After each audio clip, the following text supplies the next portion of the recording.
નમસ્કાર, આપ જોઈ રહ્યા છો મંતવ્ય ન્યૂઝ અને હું છું આપની સાથે લખમાં। રાજ્ય અને દેશમાં જામ્યો છે ચૂંટણીનો જોરદાર જંગ અને આ જંગમાં ભાજપ અને કોંગ્રેસની સત્તાની લડાઈ સંસદ સુધીની છે। ક્યાંક પ્રચાર, ક્યાંક આરોપ, ક્યાંક પ્રતિ આરોપ તો ક્યાંક તીખા શબ્દોની વણઝાર જોવા મળશે। ગુજરાતની ગલીઓથી સંસદની સડકો સુધી છે વર્ચસ્વની લડાઈ। સવારથી લઈ અને અત્યાર સુધીની રાજકીય ગલીઓની તમામ ખબરોનું વિશ્લેષણ આપશે મંતવ્ય ન્યૂઝના મહારથીઓ। દરરોજ જુઓ મારી સાથે ચૂંટણીમાં દરેક રંગ 8 PM બિગ 5માં।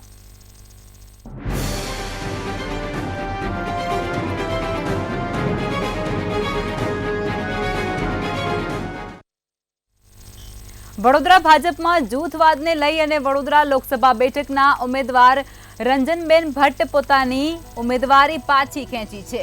તેમજ સોશિયલ મીડિયામાં જાહેરાત પણ કરી છે અને જણાવ્યું છે કે હું રંજનબેન ધનંજય ભટ્ટ મારા અંગત કારણોસર લોકસભા 2024ની ચૂંટણી લડવાની અનિચ્છા દર્શાવું છું। રંજનબેને ઉમેદવારી પાછી ખેંચી અને તેની પાછળ જ્યોતિબેન પંડ્યા અને કેતન ઇનામદારનું પ્રેશર કામ કરી ગયું એવું પણ કહેવાય રહ્યું છે। ત્યારે બીજી તરફ સાબરકાંઠા લોકસભા બેઠક પર ભાજપ દ્વારા ઉમેદવારો જાહેર કરાયા બાદ જ્ઞાતિને લઈ અને વિવાદ વકર્યો હતો। ત્યારે આજે ભાજપના ઉમેદવાર ભીખાજી ઠાકોરે પણ ચૂંટણી લડવાની અનિચ્છા દર્શાવી છે।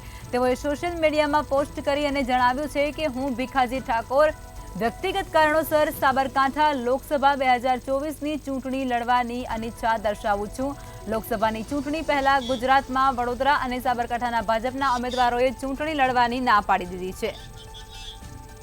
તો આજ મુદ્દે વધુ વિગતો આપવા માટે અમારા સંવાદદાતા નિલેશ બ્રહ્મભટ્ટ લાઈવમાં જોડાઈ ચૂક્યા છે। નિલેશ, ભાજપમાં પણ એક બાદ એક નેતા છે, તેઓ ચૂંટણી લડવાનો ઇનકાર શા માટે કરી રહ્યા છે? જી, મહત્વની બાબત છે કે ગુજરાતમાં ચૂંટણીનો રંગ જામી ચૂક્યો છે અને વડોદરા લોકસભાની વાત કરીએ તો વડોદરા લોકસભામાં આવતી 7 વિધાનસભામાંથી 5 વિધાનસભામાં તો કાર્યકરો અને ચૂંટાયેલા સભાસદો સાથે રંજનબેન ભટ્ટે પ્રચાર પ્રસાર પણ શરૂ કરી દીધો હતો। ત્યારે આજે સવારે અચાનક રંજનબેન ભટ્ટે સોશિયલ મીડિયા દ્વારા નાગરિકો અને મીડિયાને જાણ કરી છે કે હું મારા અંગત કારણોસર લોકસભાની ચૂંટણી લડીશ નહીં। એ જ રીતના સાબરકાંઠાના ભીખાજી ઠાકોરે પણ સોશિયલ મીડિયા દ્વારા જાણ કરી। મહત્વની બાબત એ છે કે બંને જણામાં માત્ર નામનો ફેર છે, બાકીનું લખાણ તમામ એક સરખું છે અને જે રંજનબેન ભટ્ટ કાલ સુધીને ચૂંટણી પ્રચારમાં વ્યસ્ત હતા તેને રાતના અચાનક એવું અંગત કારણ કયું આવ્યું કે તેમને તેમના લોકસભા ઉમેદવારના હથિયાર હેઠા મૂક્યા।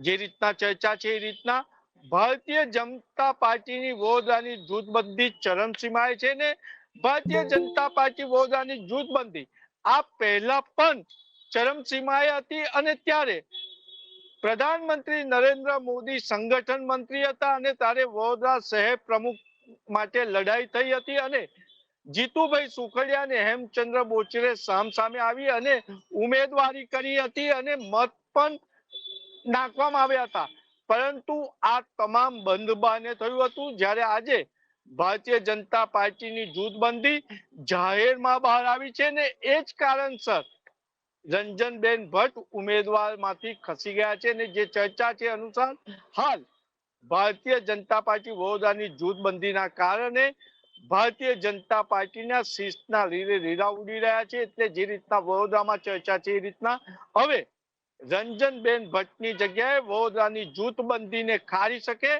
એવો કોઈ સક્ષમ ઉમેદવાર જ પાર્ટી આપશે અને હાલ ચર્ચા તો એ પણ છે કે પ્રદેશ અને શ્રેષ્ઠ નેતૃત્વ વચ્ચે ક્યાંક ને ક્યાંક મતભેદ પણ થયા હોય તેવું ભારતીય જનતા પાર્ટીના સંઘના કાર્યકરો ખાનગીમાં ચર્ચા કરી રહ્યા છે અને મહત્વની બાબત એ છે કે પહેલી વખત ભારતીય જનતા પાર્ટીના મુખ્ય સંગઠનના હોદ્દેદારના કારણે ભારતીય જનતા પાર્ટીનો બળાપો જાહેરમાં આવ્યો છે અને આના જ કારણે રંજનબેન ભટ્ટ ઉમેદવાર તરીકેથી ખસી ગયા છે। ત્યારે હવે નવા ઉમેદવાર કોણ આવશે તે બ્રાહ્મણ સમાજના હશે, મહિલા હશે, પુરુષ હશે, આવા તર્ક વિતર્ક થઈ રહ્યા છે। પોતાને ગમતા નામ લોકો જાહેરમાં કહી રહ્યા છે, પરંતુ હવે વડોદરા લોકસભા અને સાબરકાંઠા લોકસભામાં જે પણ નામ નક્કી થશે તે પ્રધાનમંત્રી નરેન્દ્રભાઈ મોદી અને ગૃહમંત્રી અમિત શાહ નક્કી કરશે તેવું સ્પષ્ટ નાગરિકો સાથે હોદ્દેદારો ચર્ચા કરી રહ્યા છે. મહત્વની બાબત એ છે કે સાબરકાંઠામાં જી ભીખાજી નિલેશ. ઠાકોરે પણ ઉમેદવાર તરીકે ખસી ગયા છે. જી જે પણ અપપ્રચાર થઈ રહ્યો છે ભારતીય જૂથબંધી જાહેરમાં આવી છે ને એના લીધે જી ભારતીય જનતા પાર્ટીની હાલ બદનામી થઈ રહી છે. જી જી નિલેશ, વિગતો સાથે જોડાયા તે બદલ ધન્યવાદ. તો વડોદરાની અંદર